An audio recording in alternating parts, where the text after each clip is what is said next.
TheLifestream.net presents Final Fantasy XIII, Episode 1, Chapter 1. It's a miracle. Wide-eyed with amazement, Lightning stared up at Cocoon. It sure is. Vanille replied in a voice that wasn't a voice at all.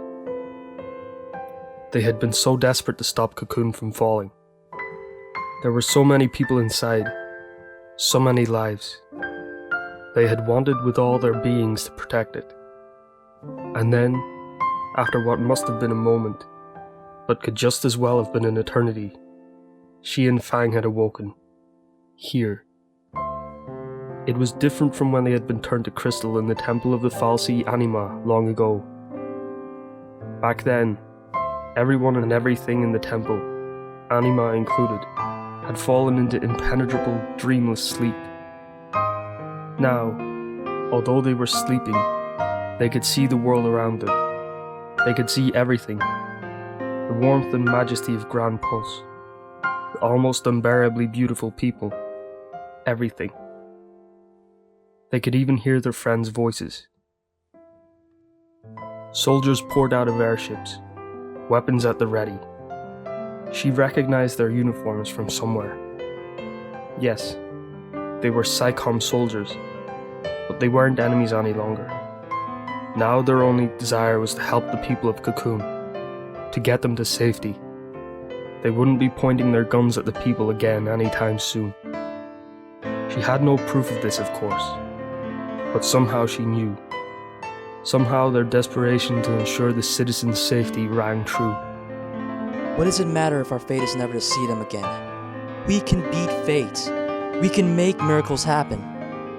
She heard Hope's voice. She glimpsed sadness in his downturned face, but she also saw determination there. They had truly achieved a miracle. They had saved the people of Cocoon. Surely freeing Vanille and Fang from their crystal prison was nothing in comparison. That was what she imagined him thinking, at least. Thank you, Hope. We'll meet again, somehow. We'll always be watching you. You might not see us, but we'll see you. We can see everything from up here. We can see the whole of Grand Pulse from inside this crystal. So go out there, live your lives, be happy, and never let go of the people you love. Vanille gazed contently at her companions, reuniting once more, and a wave of relief washed over her. She had finally managed to atone for the terrible things she had done, for causing Serah and Dajh to become FFXIII. After a moment, when the joy and surprise of the reunion had subsided a little, Serah's eyes met hers, or so Vanille thought in a brief moment, until she realized Serah was staring at Cocoon. A dark shadow crossed her face. Those are my eyes. The eyes of someone who knows their actions have caused others grief. Who knows that innocent people have been caught up in their fate, and have suffered as a result. The weight of it crushes you. It terrifies you. It's impossible to face up to, and you have to escape. I know that face, because it was mine once. I know what Serah is going through. It hurts just thinking about it. What she must be feeling staring up at Cocoon right now. But then, I remember what she said to me at Bodum that day. I still remember the look in her eyes when she told me she could overcome anything so long as we were there with her. Even now, weighed down with guilt and regret, I know she'll get right back up and keep on going. Silently, Vanille called out to Snow, who was standing beside Serah. Look after her, won't you? Be there for her. That way, no matter what happens, she'll be able to overcome it. She'll be able to carry on even when things get tough. I know you'll probably be shouting about how we can make miracles happen, and that you should find a way of helping me and Fang. But don't. You need to be there for Serah. Although he couldn't hear her, Snow turned toward Vanille, and she thought for a second she saw sadness in his eyes. as if her voice got through to him somehow, as if he was saying sorry.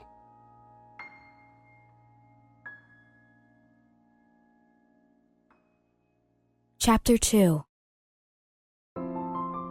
When we were reunited, I wasn't thinking about the past or the future. I just wanted to know for sure. I wanted to know that we brought Serah back. I couldn't think about anything else. I'm a simple guy. That was enough for me. I'm sorry. Snow thought of Fang and Vanille, who to him seemed to be sleeping there in their crystal pillar. He had followed Serah's gaze and had been brought back to reality with a bang. Two of their companions hadn't been as lucky as they had. They hadn't been saved. This was no time for celebrating. When I was asleep there in the crystal, I had a vision. It was a future where all of us were laughing together, and Vanille and Fang were there too. Which means this isn't over yet. This isn't the end. It can't be. Cocoon's ruined, huh? At the sound of Serah's voice, Snow returned to his senses. You saved me. And now I'm back to my old self again. And I get to see you and my sister again. But Serah stared up at Cocoon. I know I have to do something. I know it can't just be me who gets to be rescued. It can't just be me who gets to be happy now. But what can I do? Serah was right. So many people had lost their homes, their livelihoods. So many people were in dire need of help. But just thinking about it was enough to make your head spin. So I decided to stop thinking about it. I never was one for overanalyzing stuff anyhow. Well, if it's ruined, I guess we make another one, right? A simple answer from a simple guy. Huh? A new cocoon? No, not a new one. Something else. A new city instead of Cocoon. Here on Grand Pulse. We can do it. It was the first thing that popped into my head. But as soon as the words came out of my mouth, it didn't seem like such a bad idea. In fact, it seemed pretty damn awesome. We can build our own houses, find our own food. We'll be fine. We can do it. We did it at Bodum, right? Hunting monsters and all. Lightning, who had been listening quietly, smiled. That's just like you, Snow. If it's broke, fix it. She looked up at Cocoon again. Make a new one, huh? All right, I'm in. Right? This is our new home. Right here, from this day forward. Great choice. Real cozy. Lightning shot back, and Serah laughed. But it's like they say, everyone at Grand Pulse is family, remember? Lightning looked at Snow. Of course I remember. Vanille said it often enough. So it's not our home from today. It's always been our home. Lightning turned toward the column and smiled. And theirs too. When we wandered across Grand Pulse, hanging on to our last shred of hope, looking for Orba, we were family. We fought side by side. It wasn't hell anymore. It wasn't enemy territory. It was home. Suddenly, the sound of breathing behind me stopped me dead. It was Hope. I followed his gaze and saw a group of soldiers dressed in blue. It's the cavalry.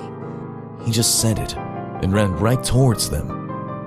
Of course, that was before we knew whether his father was safe or not. We'd heard that he was with a detachment of cavalry in Palampolum. He must have thought that they'd be able to tell us something. We're going too. That was Lightning, and off she went after him. Uh-huh. We've got to help each other out in times of crisis. And Sazh picked up Dajh and set right off after them. Dad, what's crisis? It's when lots of bad stuff happens all at once. Seems to be my default setting, but The little chocobo on Dajh's shoulder looked back at Serah and Snow and squawked as if to say, "Are you coming?" I'm sorry.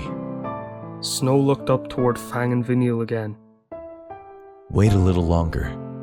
Once we finish what we have to do here, once the folks down here on Grand Pulse are on the road to recovery, then we'll come and save you.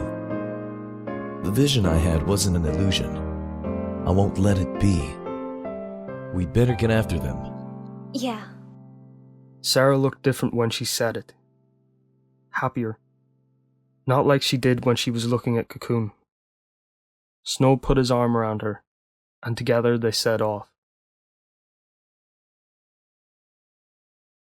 Chapter 3. Excuse me, do you know Bartholomew Estime? Hope shouted desperately at the blue-clad cavalryman. If only Rigdea or one of his men were here, he thought. But this didn't look like Rigdea's unit.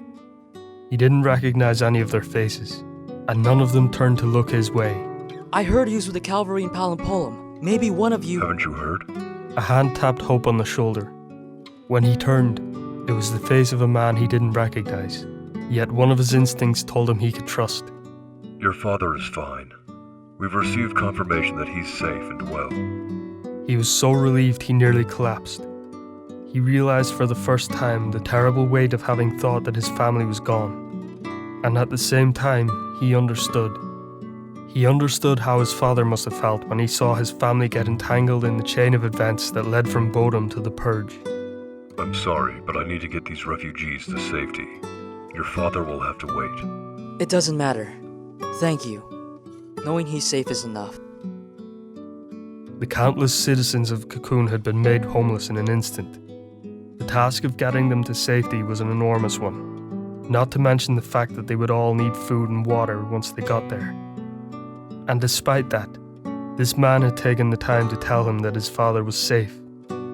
It was more than enough. Lightning placed a comforting hand on Hope's shoulder. He turned around and saw Sazh and Snow nodding at him with encouragement and relief. They had been worried too. So, do you have a damage report on Cocoon? And in an instant, Lightning was a soldier again. 2/3 came through okay. 2/3 of the people, 2/3 of the towns. Looks like someone used some kind of gravitational device to soften the impact. 2/3 of them were safe, which meant that the other third weren't. 1/3 of the towns, 1/3 of the people, gone. Damage was heaviest around Bodom, but thanks to the Purge, the place was pretty much empty. Seems there weren't too many casualties in those parts. Hope didn't know whether to see it as lucky, or as some kind of horrible irony. Bodom was Lightning and Snow's hometown after all. Make a new one, huh? Alright, I'm in. Lightning's words came back to him. Had she seen the damage to Cocoon and known how badly Bodom had been hit?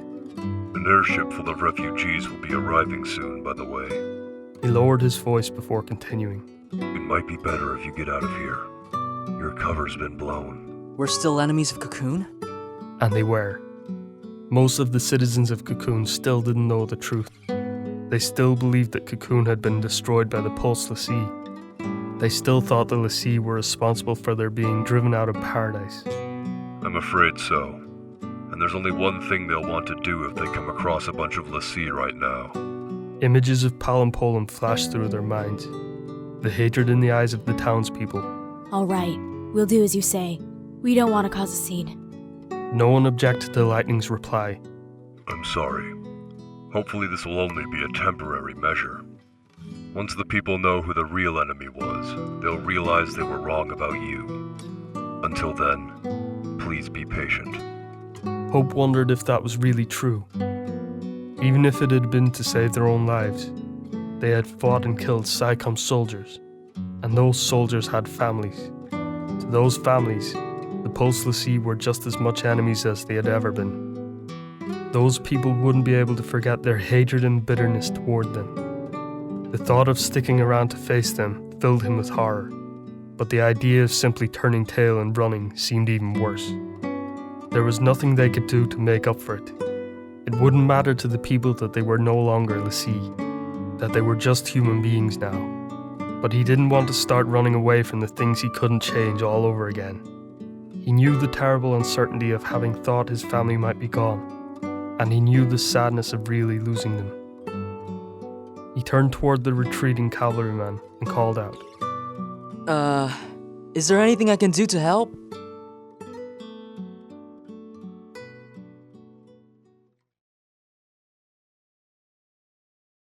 Chapter 4.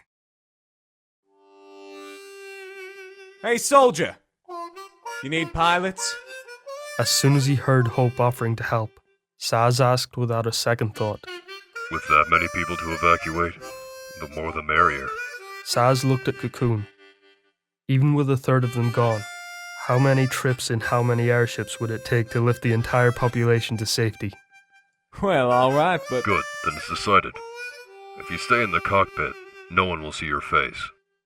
The airships weren't just being used to ferry large groups of people from Cocoon to Grand Pulse. The impact of Cocoon's fall had caused localized landslides throughout the interior, leveling buildings and stranding countless individuals, each of whom would have to be airlifted to safety. In order to do this, small airships were needed, and of course, pilots to fly them. Sorry, but we're short on personnel on all fronts. We came to a pretty quick ceasefire deal with SciComm though, so it's not all bad. The bottom of the Crystal's column was surrounded by blue uniforms interspersed with those of SciComm soldiers, all carrying supplies. Regardless of rank and regiment, all were working to ensure the safety of the citizens of Cocoon. Sazh said a private thank you for another small miracle. So what licenses do you have? if it flies, I can fly it. Well, normally we'd only allow you to pilot civilian craft, but I'd have to be pretty stupid not to let you behind the controls of military craft at a time like this. You sure would. Oh, and I'll be taking my kid with me, so if you got anything with plenty of room in the cockpit, that'd be good. There was no way Sazh was leaving Dajh behind with anyone. Maybe once things had calmed down and he was back to work, but not now. Right now, he wasn't going to let him out of his sight for a moment. It was letting him out of his sight that day at Uraday Gorge that had started all of this. His easygoing attitude and carefree rhythm of the daily routine had lulled him into thinking the boy was old enough to look after himself, and sparked a crisis of epic proportions. He wasn't going to make the same mistake twice. Dajh. He put Dajh, who he had been carrying, down on the ground, and knelt so he was level with his face. Dad's job is being a pilot. What's your job? To eat a lot, to play a lot, nap a lot, play a few pranks, take a few scoldings, say sorry. They had the same conversation every day before Sazh left for work. And every day, when they arrived at the school, Sazh would say, "Here we are. Have a nice day at the office." Yeah, that's it. But today's a little different. Different how? Today your job is to watch your dad at work. You just gotta sit quietly next to me and watch, okay? Think you can do that for me? Dajh's face lit up. Until now, he had never seen his father at work, let alone sat next to him while he flew. Sazh took the opportunity to press home some important points while he still had his son's undivided attention. No standing up, okay? And no running about the place. My job is to sit still and quiet, and now that's your job too. He turned his attention to the baby chocobo on the boy's shoulder. And no flying around the place either. The little creature chirped as if to say, "Aye aye, Captain." Taking this as his cue, Sazh swept Dajh up in his arms, enjoying the reassuring weight of having him there. He wouldn't be able to hold his son like this for much longer. In the blink of an eye, he'd be grown up. In 10 years' time, he would be Hope's age, and Sazh knew he had to make the most of the short few years of Dajh's childhood that remained. And when Dajh was all grown up, he'd be able to say to Vanille of Fang, "Now he's an adult. It doesn't matter that the boy was ever a lassie." He knew that in the fairy tales, everyone lived a happily ever after. He also knew that right now, that day was pretty far off. But it would come. Let's do this. He looked up and saw the crystal column glittering in the sunlight. The column where his two friends slept their dreamless sleep. See you soon. He then turned and hurried after the soldier.